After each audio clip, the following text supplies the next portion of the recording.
Hey guys, today I'll be telling part 2 of the visual novel Trick and Treat. If you haven't seen the first part, I highly suggest you go and watch it now, or you won't have any idea what's going on. So without any further ado, let's get straight into this. What I found leaves us paralysed with an expression of disbelief on our faces. It is a white cat with eyes of an intense red, which stands before us. Her look is not the friendliest to say something. Somehow, I get the feeling it's a female cat. Suddenly, she lets out a thunderous meow that leaves us terrified. It sounded more like a lion roaring than a simple cat. The echo of her meow is heard throughout the forest, making it sound more sinister than it should be. It was then that suddenly an inexplicable force hits us three. I fall to the ground, and little by little my eyelids close. The fatigue becomes unbearable. I lose consciousness on the ground of the forest without knowing what was going to happen with me. So before I continue the story any further, I just think it's important to mention the part of the story I'm telling now is the story of what was happening before any of what I've just said. So it's like a back to front sort of thing. So I'll continue. It is a day like any other, so normal that it was almost painful. The only special thing that could be said about it is that it's October 31st. Far were the memories when I was a kid and went out with my friends to ask for sweets from house to house. Just remembering it made me sigh. I feel nostalgic. Some things were better when I was a child, or at least seems like that. There were some who had good costumes, whether of superheroes or monsters. My friends and I, on the other hand, had to use our imagination. Creativity was our costume, you could say, no matter how funny it could sound. I remember that my mother once painted red my face and told me, "You will be the devil." But it seems only she saw it that way. When we went from home to home, everyone said I was the Tomato Man. But those things didn't matter to me, since we always had a good time. If I asked for candy now, even if I had the best costume, I'm sure no one would give me anything, except perhaps a scolding for acting like a child when I am 17 years old. But anyway, I can't stay in the past. I must live in the present, no matter how little exciting that might be. Back to reality. We are a group of friends who don't have any plans for today. We are still not old enough to go to a disco, and I doubt guys as us would have any luck in that environment. The other option would be to go to a party, meet girls, and have fun. Everything perfect, except that nobody has invited us. Not being popular has its disadvantages. Hey Axel, let's have a couple matches. What do you say? My friend Steven called my attention while playing with the game console. Rush Red. I believe that's what the game is called. A fast and quite complicated fighting game for me. I would normally agree to play with him, but for some reason I don't feel in the mood today. I have no desire to play now, I replied with discouragement. I almost feel bad for doing it. Boring! The AI is no rival for me, Steven said with confidence. That you're playing on normal difficulty does not help your argument. I don't feel like losing, but if you want you can challenge to Alfred, I said, leading the attention to my other friend. I don't know how to play that, answered Alfred, doubting for a second. He's sitting behind the PC, but it seems that he isn't doing anything interesting. The screen only shows a lot of text. I think he is in Wikipedia. Hey, don't you have something more fun to do? I asked with discouragement, without thinking about what he was reading. Alfred looks at me surprised.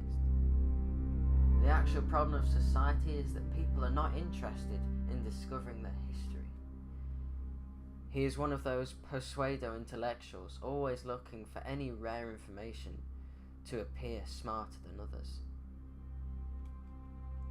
When we get our past mistakes, we are doomed to repeat them, he added later. What are you talking about? This village is small, and its story is not interesting at all. Nothing outside of the normal has ever happened in it. Alfred laughs mockingly after hearing that.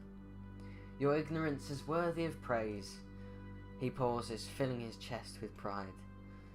The very fact it is a small town is the reason it's full of mysteries.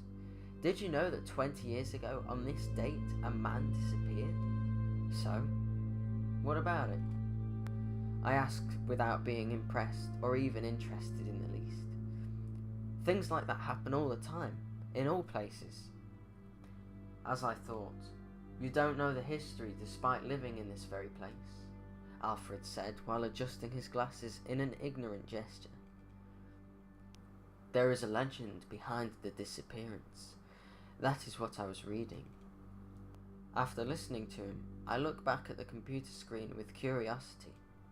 It's then that I notice that it is not a Wikipedia page, but some other page.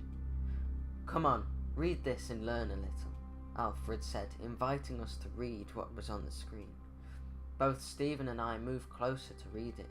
Town of Abingdon, Oxfordshire, country, 1994. I came to this town with only 4,000 inhabitants to support them in an investigation. Truth is that never in my life have I seen something this strange. I won't say your typical detective-ish nonsense that I've seen thousands of strange things in my life. I've seen many crimes, yes. Some difficult to solve, but all of them were human. Even if you don't know how they managed to perpetrate the crime, you know that they are people like anyone else. In this case, I don't think I'm able to say the same thing. Truth is that I can't understand what happened. I was called for the disappearance of a man named Matthew Graham, 23 years, single. The last time he was seen, he was returning home from a Halloween party. He had drank alcohol, but was still sober. Or at least that's what witnesses said. Anyway, this is not something which can be explained with a simple drunkenness. He apparently got lost on the way home and decided to enter the forest called Oak Wood. It had rained yesterday, so the ground was wet and muddy.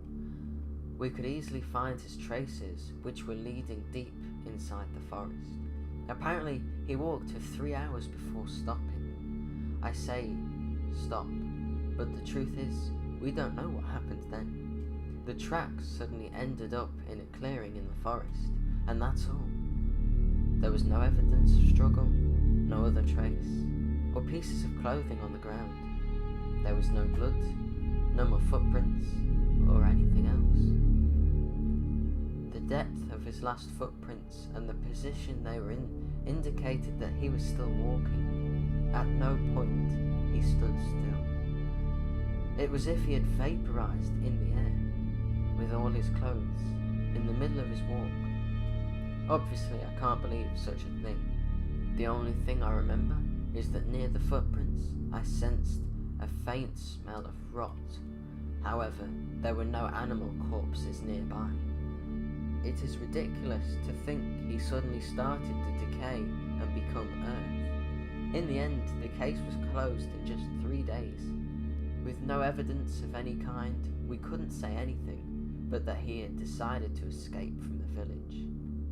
However, while officially there was no more to do, I couldn't sleep in peace. Thinking about what could have happened to him took away my sleep. In my mind, I thought of all sorts of theories, like maybe everything was a plan developed by Matthew, but in the end, they all seemed impossible. I decided to investigate more on the issue. I searched the town for similar stories, and to my surprise, I found 4 more. All young men. The story was always the same. They walked into the forest alone, disappearing without trace. Even more curious is that all of them disappeared on the same date. October 31st. But there is more. A detail that completely eliminates the possibility that there is a killer or a kidnapper behind this. And that is the separation of the years.